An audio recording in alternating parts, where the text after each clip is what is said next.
I need to feel that I'm worth something, and this makes me feel like I'm worth something.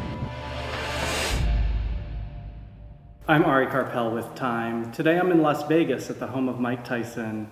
The former undisputed heavyweight champ's passion for racing pigeons is the focus of Animal Planet's reality show, Taking on Tyson.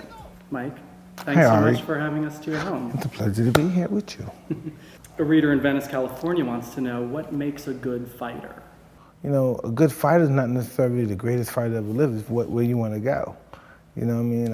A good fighter is just to be diligent and committed and disciplined, doing what you hate to do, but do it like you love it. You know, always testing yourself and forcing yourself to the limits, you know? If you know you, if you love women, then deny yourself that. You know what I mean? That's what success in general is all about, sacrifice. From my experience, of any little success I may have had, just be willing to sacrifice, you know. Unfortunately, sometimes you can't have fun accomplishing your goals. And when sometimes people don't have the determination, the will, and the steadfastness, the tenacity, they give in under the slightest struggle. The toughest guys we know, you hear the old guys say the toughest last longest. No, that's not true. This is not a tough guy world. This is the smart man's world. Tough guys gonna get hurt in this world. You know, they're dinosaurs now. These tough psycho bad guys, they're not gonna last now. It's the 21st century. A reader in Aruba asks, what do you feel in your heart after knocking out an opponent? This job accomplished. You know, this is something you practice over the 8-week period, and when you accomplish it, it's just like job accomplished. I trained for that knockout. So sometimes when I was a kid and I had my mentor custom model, so if I knocked the guy out, I would jump up in there and be excited, yeah, yeah, and he would be angry.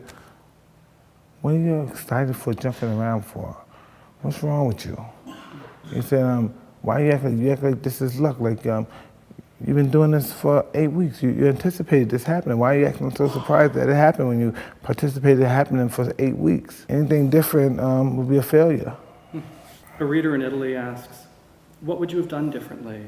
Do you have any advice for young celebrities? Always be premeditated in your life. We can't yell at someone. We lost the privilege to be what you call a celebrity, a person of the world. We lost the luxury to curse someone out in public or anything. You know, if they got on your nerves, this became overbearing. So we lose all these beautiful little cute trinkets.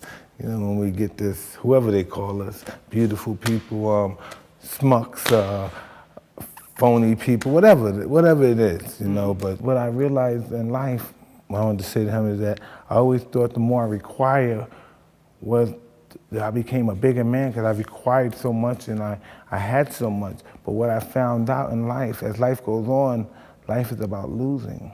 As we get older, we lose our hair, we lose our teeth, we lose our mothers, our fathers, our sisters, and but it's the ones who overcome, they're lost in life and could shun away adversity and always willing to fight it every particular moment in life, are the ones that are able to transcend and be able to spread the word to other people who's in that same particular genre as they are. Do you think it's more important to be respected or feared? I would like to be respected. Respect is more powerful than love, I believe.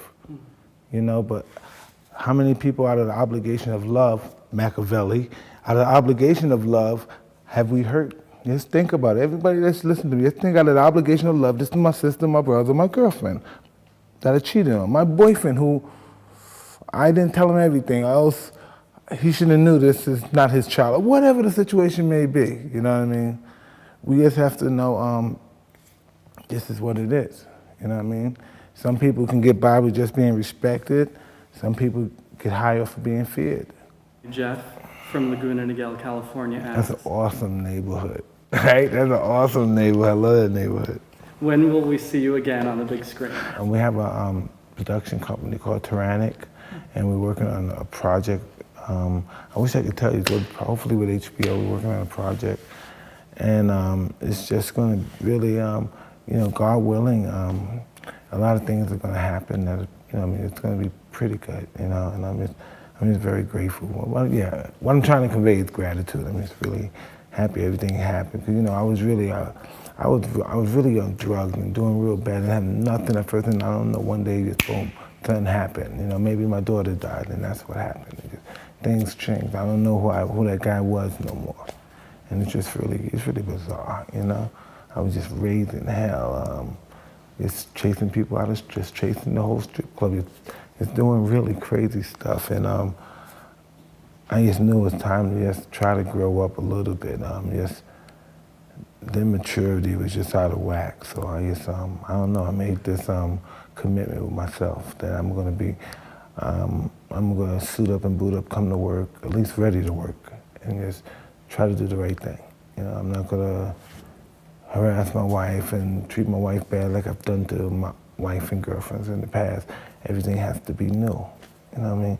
I can't eat the food I used to eat. I have to change. Everything in my life has to change in order for me to be successful in this life I'm trying to live. And finally, what will people remember about Mike Tyson 50 years from now? 50 years?